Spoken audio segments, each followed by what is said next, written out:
More often than not, it's the leader that says, I'm going to go change the world, but I don't want to put in the necessary work to actually know how to balance my checkbook. I'm going to go change the world, but somebody else is going to have to set up my books and run that piece. And I would say, no, that's not a good idea. Right. Welcome to the Growability Podcast, your home for leadership, management, and marketing education, where we teach business and nonprofit leaders the necessary habits to make your organization thrive. Today's episode shares some key concepts in the third step of the 12-step Growability model, how to understand your business season. Here are your hosts, Joshua McLeod and Bernie Anderson. There are a lot of organizations that help teach businesses, business owners, business principals. We do that as well at Growability. Yeah. What makes Growability different from a chamber of commerce or an entrepreneur center or a startup incubator? What makes us different from those kinds of organizations?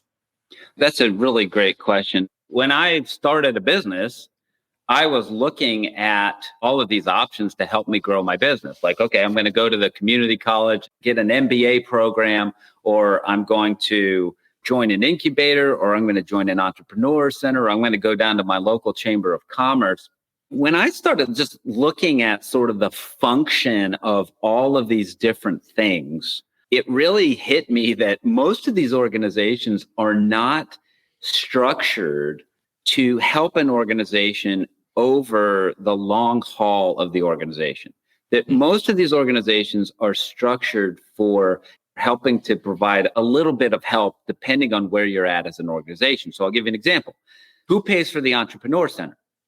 Entrepreneur centers are great, and they're mostly funded by charitable donations.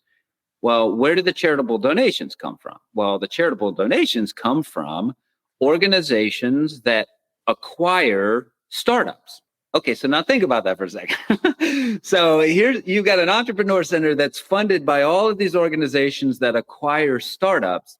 What's the primary thing that you learn at an entrepreneur center is how to pitch your organization to venture capital companies. Right. So what happens is if I go to the entrepreneur center, I get really, really well trained in the startup mode. So I get really well trained how to define my market, the mission of the organization, how to look at all of the resources that I have and get more resources by getting venture capital.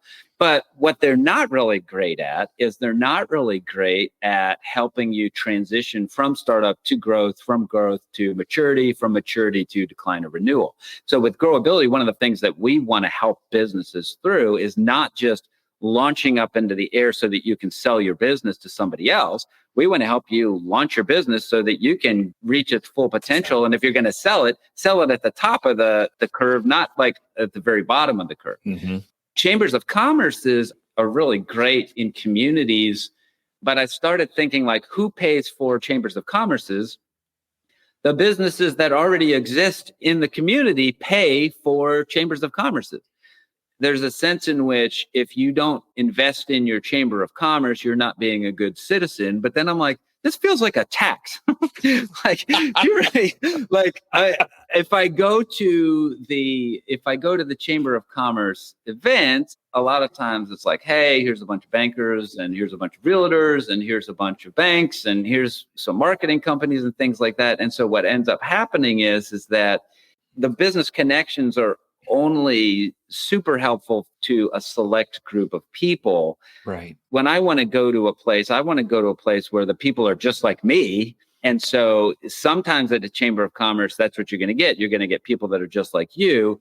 But more often than not, there are a bunch of people that it's kind of more like a networking event. And I'm trying to just get you to buy my product instead of I'm going there to just learn.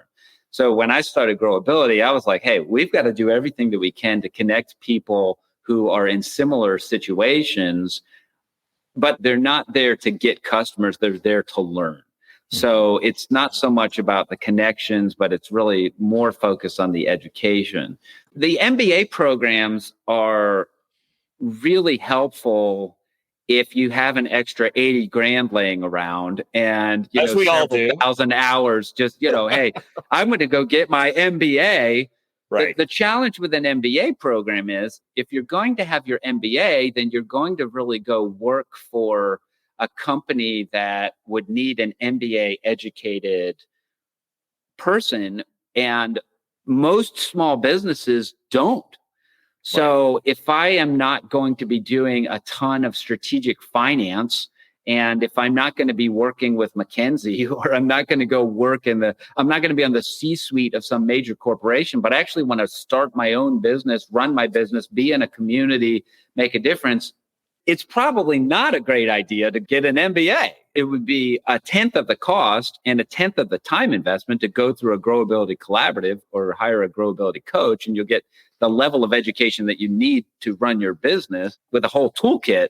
So I think there's a lot of differences between the way that Growability is structured and kind of how we're structured, the way that we're structured.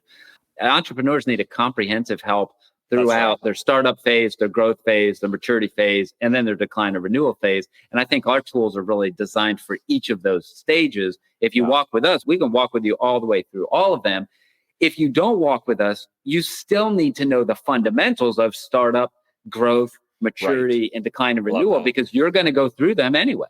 That's where we're trying to prepare people with that kind of holistic education that goes all the way through.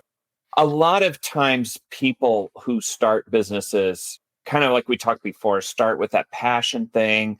I'm really I have this vision for this thing that I want to do. Oftentimes I've found, especially because a lot of my work, again, is in the nonprofit space, I feel like that vision is sort of huge, right? We're going to change the world by starting this nonprofit that's going to end world hunger or going to provide water for everybody in the world or whatever. And so a lot of leaders end up talking about their vision. And what I find is they don't know how to do the other things besides talk about their vision.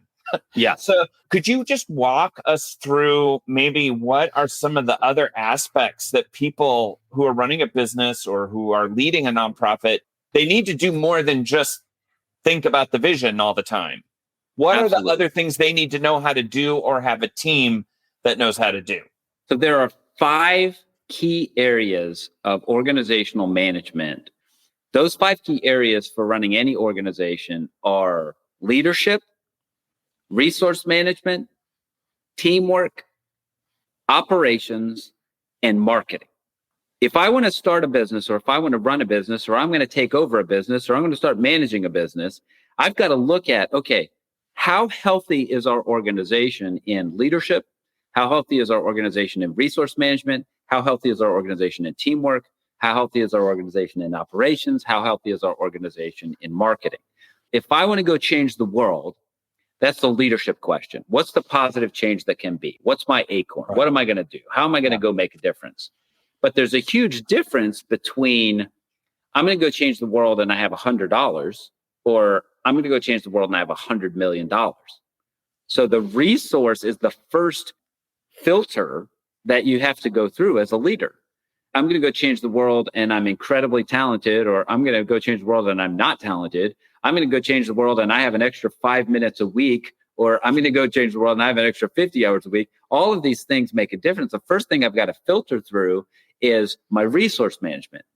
More often than not, it's the leader that says, I'm going to go change the world, but I don't want to put in the necessary work to actually know how to balance my checkbook.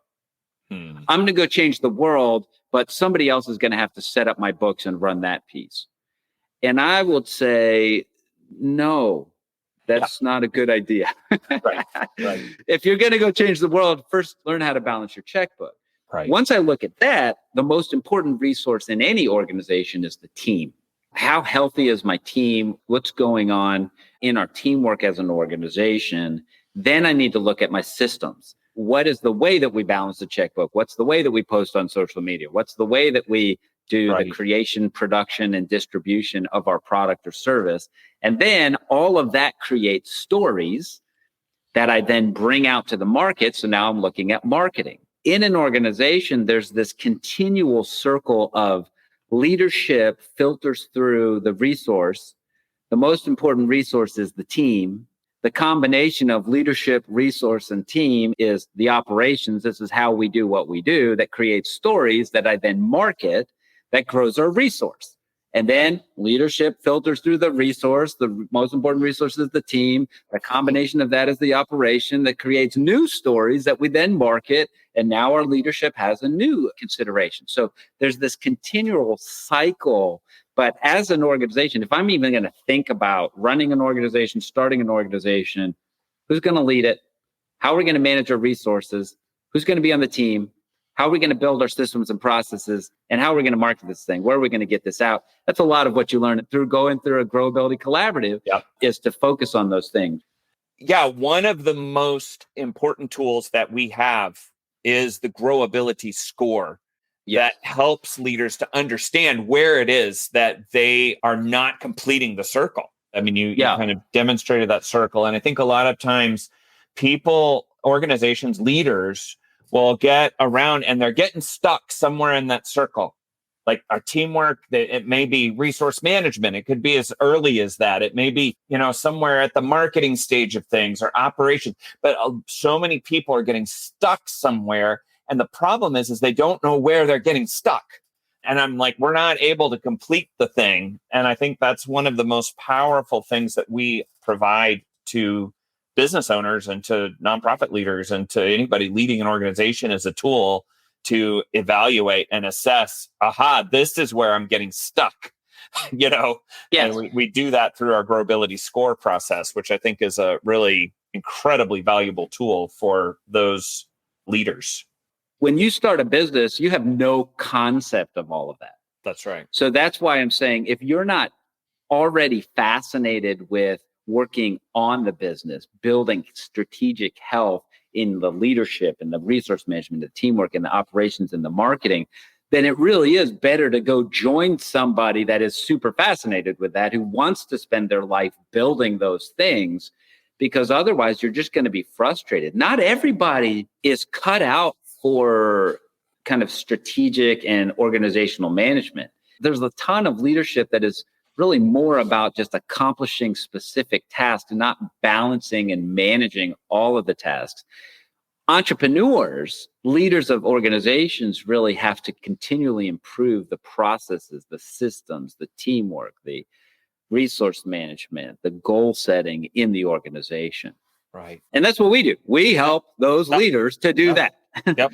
I am starting first thing tomorrow morning, a brand new online collaborative, and we're going to begin talking about some of these very things. So I'm always excited to kind of see those light bulb moments with leaders who have spent maybe even years struggling with their vision outpacing their capacity to administrate and not really knowing how to define that. Yeah. And so when those leaders all of a sudden realize that, one, I can actually do that. Like, I don't have to live this way. Right. And two, I can learn how to do this. I can learn how to defer things. I can learn how to delegate some of this to people who have capacities in this area.